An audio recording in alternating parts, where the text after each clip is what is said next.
West, and this incarnationist thinking is wrapped up in all kinds of things, including scientific materialism.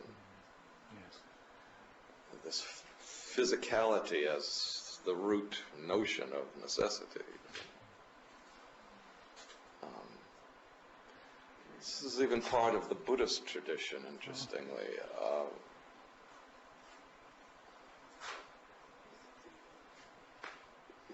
The tradition of Advaita Vedanta has no problem saying the self.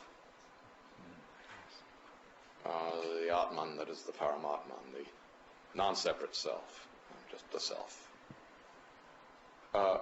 Buddhists just can't say the self. They just can't say it. Because it seems to suggest a separate interior somebody.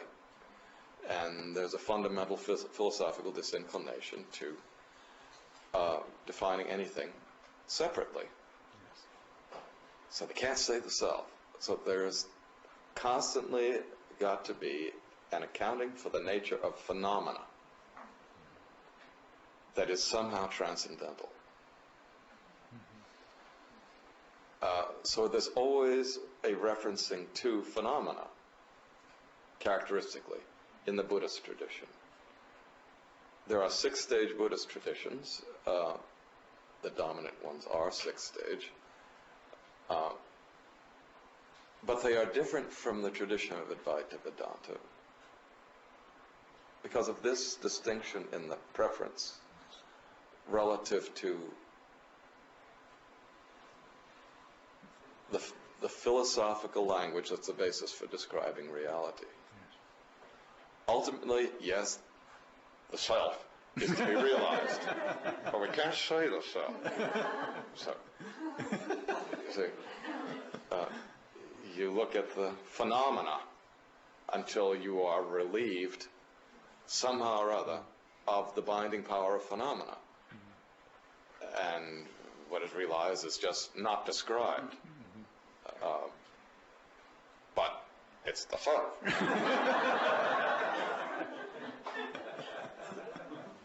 So in the Christian tradition, it's all this bodily resurrected Jesus, but it's a vision. It's a spiritual vision.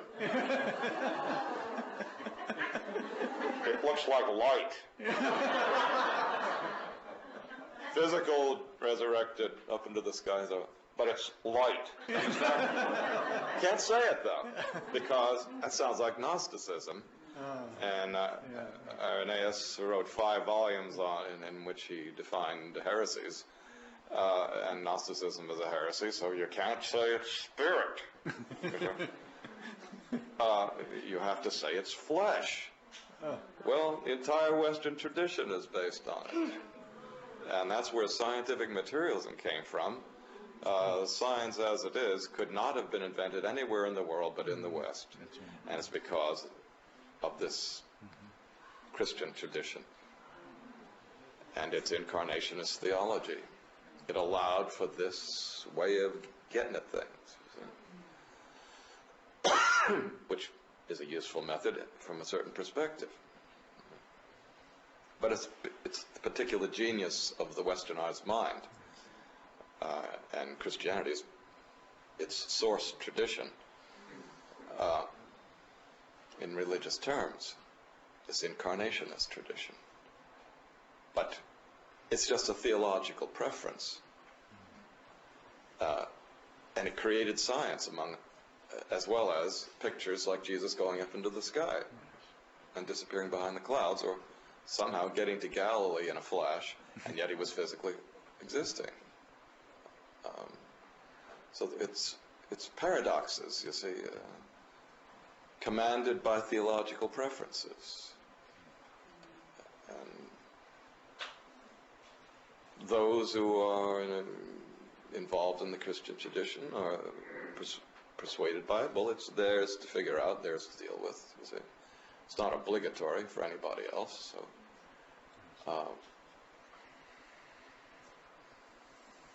one does not have to believe it except under force, you see.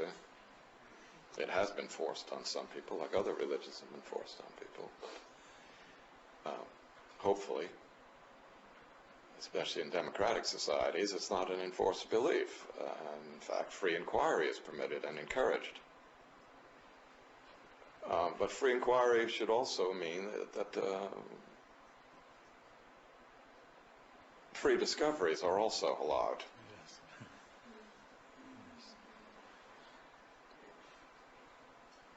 And not demonized Yes.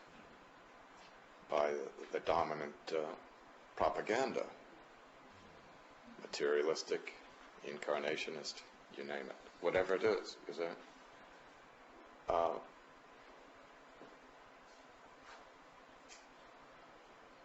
The Buddhist tradition has this kind of orientation I just described to you, which gives it something in common with Western modes of thinking. Perhaps this explains some of the popularity of Buddhism in the West at the present time.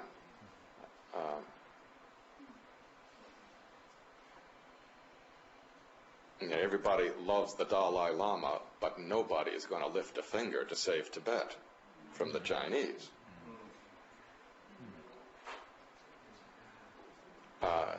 Nor are all the liberal governments who meet the Dalai Lama, even though the Chinese don't like it,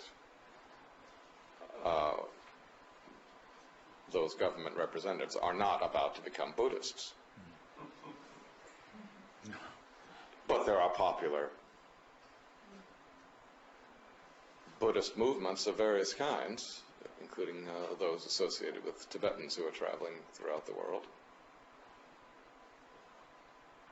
And it finds a congenial ring with the Western disposition because it has this orientation, fundamental orientation to the perceived world, Prakriti rather than Purusha, if you like.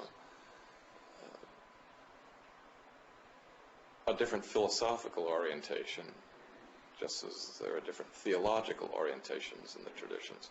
There are different philosophical orientations that characterize civilizations, and they come together in some characteristics and separate, well, at other points.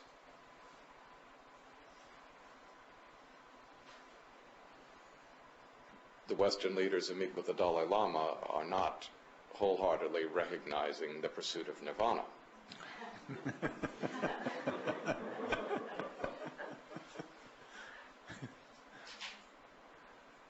Also, if you look at the six-stage traditions that come out of the Tibetan culture, principally Mahamudra traditions and Dzogchen traditions, they are likewise based on this fundamental orientation toward phenomena, the transcendental nature of phenomena. You got to keep your focus on the phenomena because you can't speak of the self. It's anathema. Just as Gnosticism was anathema from the point of view of the early Christian tradition. Words like the Atman, Paramatman, Purusha, but these are anathema from the Buddhist position. You got to speak of phenomena. They can be described as illusory, on and on. You can say all kinds of things, but you've got to keep addressing phenomena. Mahamudra tradition basically is built on this philosophy of dependent arising and the idea of emptiness. In other words, there is no independence to any phenomenon that arises. It is all dependent on a great cycle of causes and effects and so forth that is without ultimate definition. Dzogchen tradition, largely, it's very similar to the Mahamudra tradition, but it basically found itself in these notions of nirvana and samsara are the same. but they're very samsaric about it. You know, they've got to be constantly referring to the, you know, the disposition of identifying with the root, clear, whatever, blah, blah, blah. You say, while feeling the transcendental nature of phenomena.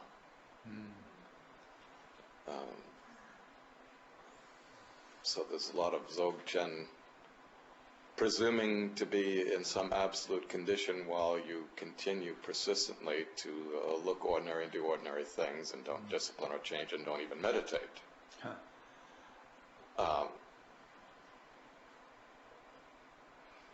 Whereas in the Mahamudra tradition, there is still a lot of expectation of disciplines of various kinds and so on. Purification of the mind, the disposition of compassion and whatnot. It's not that it's absent from Dzogchen, but there are certain peculiarities that are the unique aspects of the two as variants on the six-stage traditions that come from Tibetan or Vajrayana Buddhism. So every culture, religious, philosophical, cultural, even scientific, all aspects of human culture are characterized by various idea modes relative to the fundamental and ultimate dichotomies, and spirit and flesh,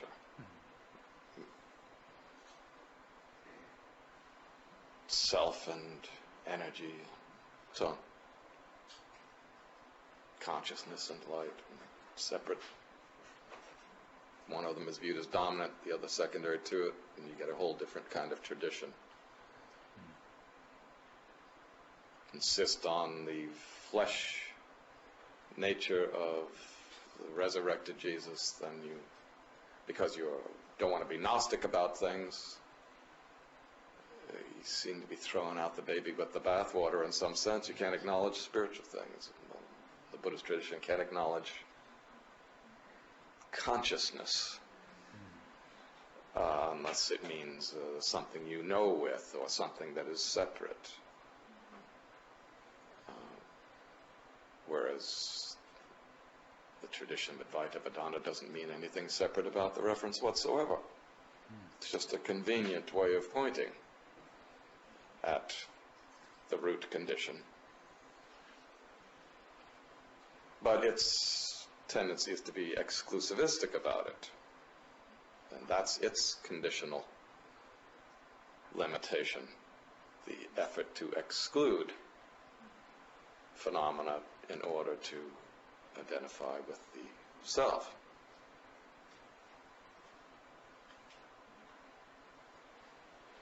So all of the six-stage traditions participate in the six-stage era, but there are different modes of appearance to that era.